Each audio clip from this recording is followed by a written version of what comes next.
Hi, this is Ariel. Bonjour. Welcome to my channel where we make fun costumes and weird stuff. Today we work on a very special material. Have you heard about fiber optic fabric? The Lumi Sonata company reached out to me and they gave me a bunch of fiber optic fabric. They are not sponsoring this video, they just gave me this fabric and asked me to make a video about it where I can say whatever I want. So full disclosure here, I will try to use it and give you an honest feedback on it because it's expensive as f. But what is fiber optic fabric? If you don't know about optic fiber, an optical fiber is a flexible, transparent fiber used most often as means to transmit light between the two ends of the fiber and find a wide usage in fiber optic communication where they permit transmissions over long distance. These fibers are also used for illumination. They can carry light from one end to the other. Here we have all those transparent fibers that are woven into the fabric, and by attaching a light to one end, the light is carried through the fabric to the other end. But these fibers also have little scratches all around the fabric, so the light can escape a little all along the fabric and diffuse into the white cloth. That is how you make the whole fabric glow. This is a very unusual, complicated and expensive fabric, and I have 10 meters of it. To decide what to do with it, I asked the wonderful people on Instagram for their thoughts and I got so many ideas. A lot of Disney princesses and a lot of please don't do a Disney princess. A lot of Galadriel, a lot of ghosts, stardust, jellyfish, fairies, Sailor Moon, the Rainbow Road from Mario Kart. So many ideas, thank you so much. So I decided to go in the ghost direction because of the season. And also that would make the first step towards another costume that I have in mind. So this could be used in different costumes. And also I want to make it small so I can test this material before making a really big project with it. So let's make a little cape, a little ghost cape. And I will tell you after if this fabric is worth it. So let's plan this pattern. I want to make a little cape, a capelet. Wow. And I want it to have a hood so it can light up my face. For now, the source of the lights can only come from the straight edge of the fabric. So if I can't rewire the lights, I need to be strategic with how I cut my fabric. First, I make a quick mock-up out of my trusty bed sheets. I'm making the hood bigger so I can gather it at the neck. And hopefully this fabric will make a nice shape around my head. So I think this is the side of hood that I want. I don't know if it's going to keep this kind of shape with the fiber optic, but I have space inside. And hopefully in this little collar I can fit all the electronics and the LEDs. The collar piece is just a straight line. I'm hoping to fit all the electronics in there, but I don't really know exactly how much volume I need. So let's wire some fabric. I have tried pleating this fabric on the neck.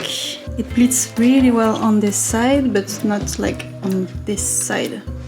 And it will break the fibers. You can see the effect of the light here in my fancy laundry room, where it's the only room that I can turn dark. Not very aesthetic. But the fabric looks so cool in the dark. To save some fabric, I'm adding a seam in the center back.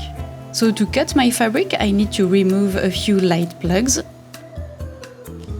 They are made of some shrink tubing, and when you cut it open, you can see that the transparent threads are together with a little black cord. The ends are melted together, and there is this little plastic end that is used to screw in the lights. When you cut this fabric, you need to be very careful on how you cut.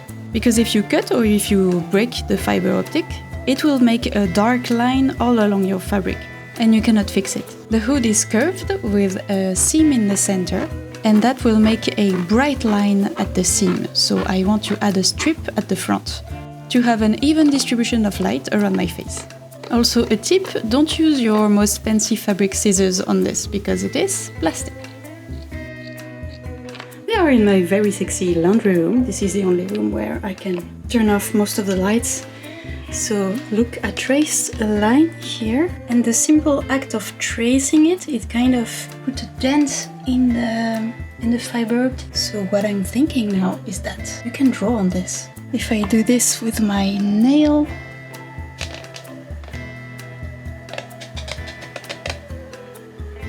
that's very interesting. Anyway, let's cut it. Editing Ariel here, I just want to say that I just received my Patreon upgrade of the month, and this is what I've been sitting on for the last 5 years. Some fancy repairs, it's all squeaky and it falls apart and it doesn't roll anymore. But now!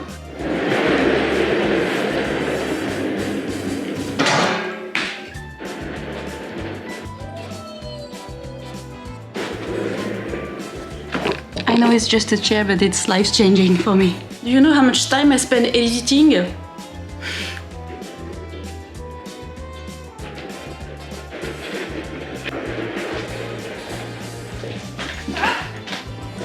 it just because.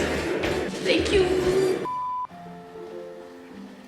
Something else very interesting on this fabric is that you have two sides. One side is more like diffusing the light, and the other side you have the light more defined. You don't see the difference that much on the camera, but this is more diffused and this is more defined.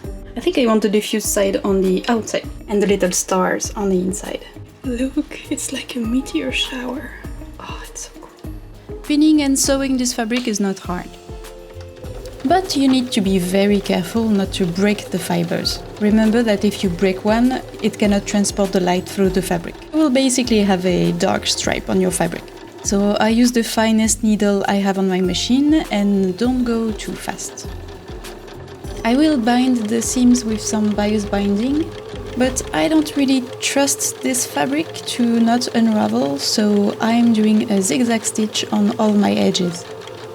And then use some homemade white cotton bias binding to protect the edge of my fabric and all those fibers. Also, they are a bit more rigid than fabric. This can be a bit scratchy, so this bias will be more comfortable. This is the assembled hood. It's a bit more rigid than I thought.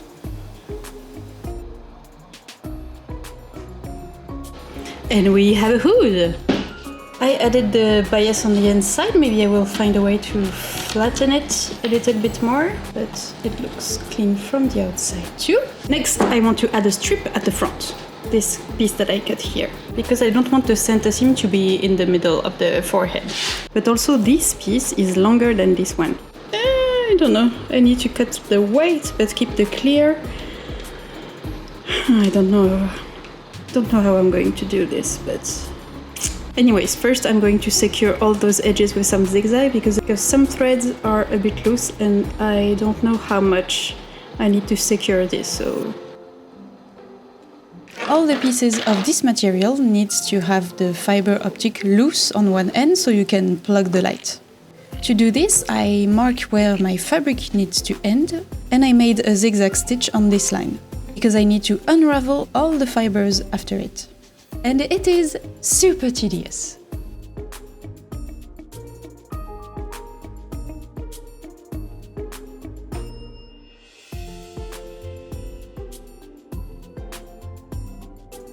I did it! This took me an hour. Look how not neat it is. I went really slowly because I was really scared of cutting those fibers. If you cut one thread, the whole length of the fabric will be messed up. So I guess it works, but it takes so much time, but at least I know that I won't waste fabric if I have pieces left. Okay. I can't really iron this fabric, so I will be flattening the center hood seam by stitching it down by hand. This fabric is not really hard to hand sew. Especially enjoying the end of summer storms of the south of France.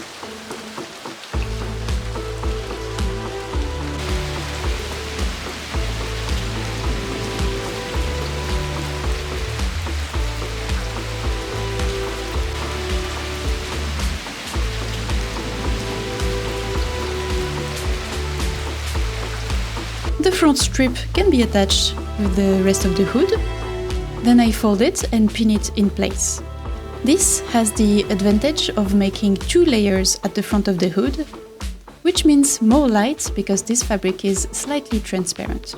I sew it shut by hand. We have a hood. Oh, suffit là. So before attaching this hood to the neck, I need to fix the lights first, because as you see, because I attached those pieces together. I have to redo those little bundles. Mais Bon, tu feras un voice-over parce que là c'est pas possible. So, the lights, they screw in place in those little plastic bits. Let's test how I can do that on a scrap piece. I use a little cotton cord to tie the threads together. It's important that this thread is not polyester, so it will not melt. Cutting off the excess fibers, and I'm trying to melt off those fibers together using a lighter. And also making them flat. It kind of glue them together, and also it makes this little mushroom shape, and it will keep any fibers from getting loose. It does work. It's almost as bright, but it's not very uniform, so I probably messed up a little. My little mushroom is not very well made, so the light cannot really get into this properly. To make it flat in a better way, I tried using my iron. It's not super fancy, but still I don't want to ruin it. So I put some cooking paper on top, and I tried to melt my fibers. It works better, but it made it too flat. The thing was too wide to have the light come through all of it. So what worked best for me was actually just to use the lighter again, but being extra careful and make the mushroom top even, not too wide, not too flat, just perfect. If I'm really careful with the lighter on melting the fibers, it works really well. I think it even works better than the factory one. But it's pretty good!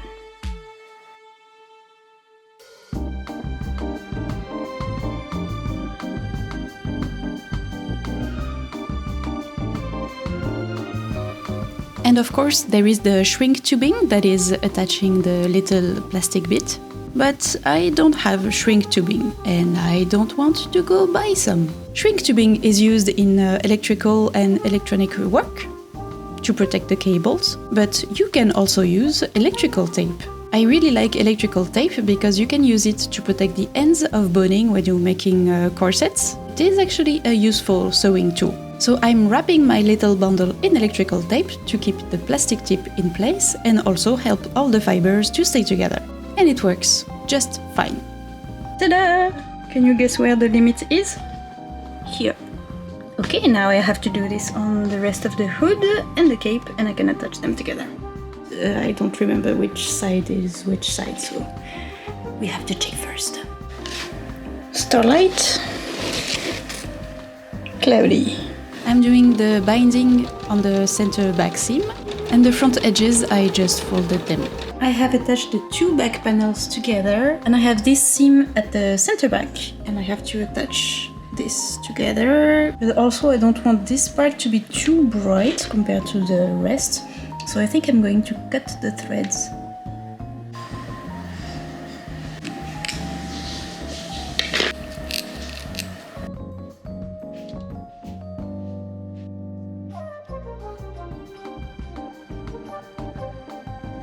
We have the cape, we have the hood, and now we have to attach them together at the collar. This fabric pleats very nicely, but only on the vertical lines, not any other way. I did the hood first and then the cape.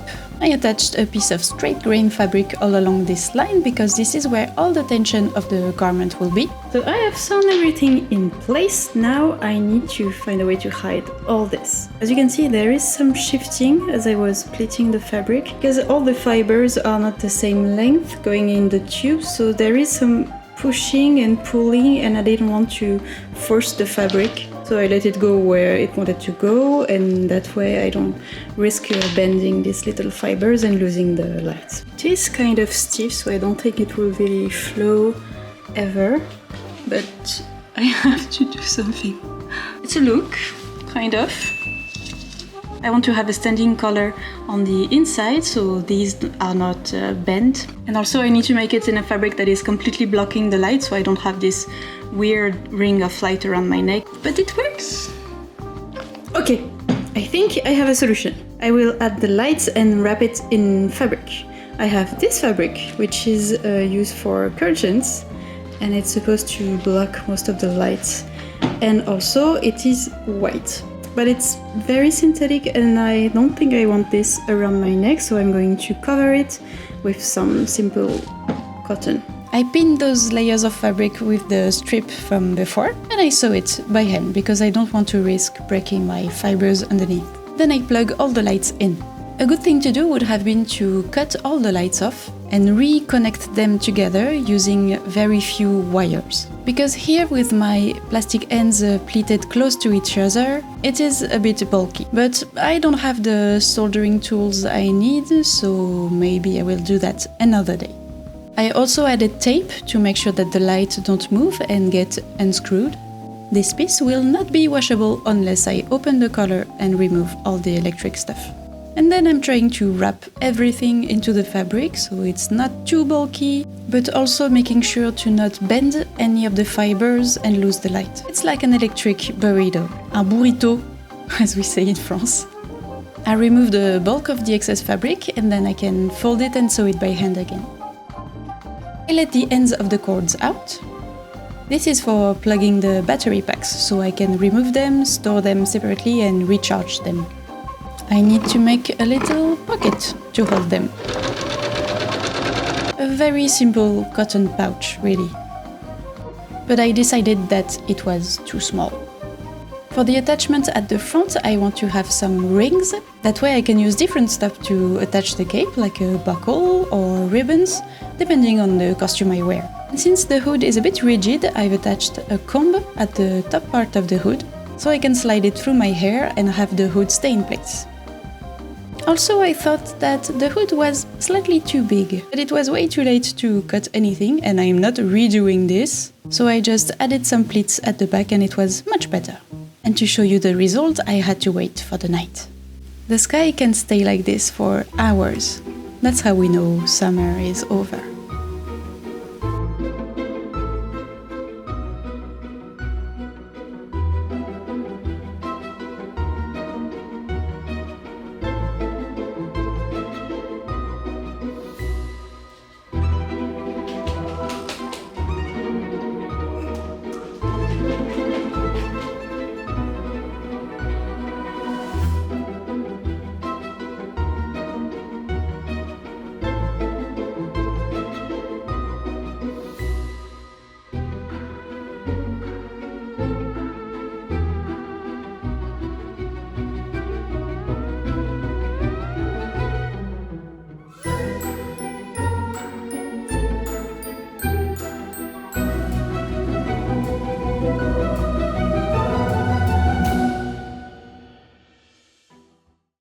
So, my experience about this fabric. Let's go with an honest pros and cons and where to buy this fabric if you want it. Pros! If the conditions are right, it is light up fabric. It is softly glowing, it is really cool. It is getting more popular, but still it's very rare, so your creation will really stand out. It feels very close to a fabric with a diffused light, and it's very nice compared to other light effects where you have to add manually all the LEDs everywhere. It is a light up fabric. The light comes from the fabric. The fabric is very smooth and very light. It comes in other colors. I chose white because I think it's the one with the most light diffusion, but they sent me a sample in black, still a bit transparent, and I know they also have blue and pink.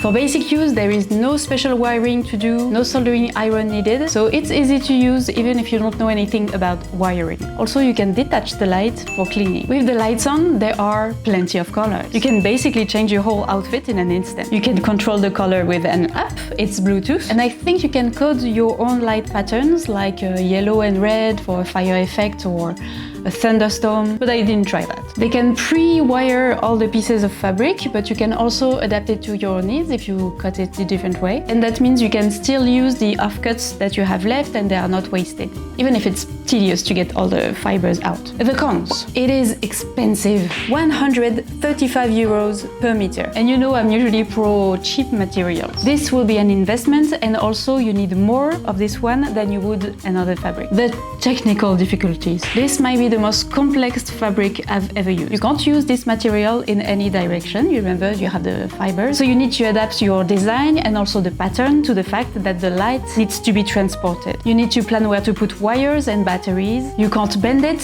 you can't iron it, and you can't cut curves into the fabric. And you can only pleat it in one way. So you really need a lot of thinking ahead if you want to use any other shapes than just rectangles. And if you have a lot of seams, you will need a ton of wires. So that's for the technical, but the main thing for me is that it doesn't light up very bright. Don't expect to use this as a light source. If there is no more lights, you won't see anything. If it's outside during the day, you won't see anything. So it needs very specific conditions to be visible, so it's not always practical. I don't even think it will be very visible on a stage. Maybe if the whole room is really dark, not sure. To be honest, it looks a little better on camera than it does in real life, because the camera can be set up to pick up more light than our eyes, you know? Another thing is that when it's not light up, it's not a very pretty fabric. It's all plastic fibers and polyester, so not very breathable, and it doesn't have a lot of movement. It's very stiff. See? I think it would be better to combine it with an overlayer, a transparent overlayer, and also account for the fact that it does not drape, it's not flowy. If you want to make something pretty, you have to make some choices. I want to add also that it's all plastic, it's electronics, so not especially great for the planet. Get it for a good project.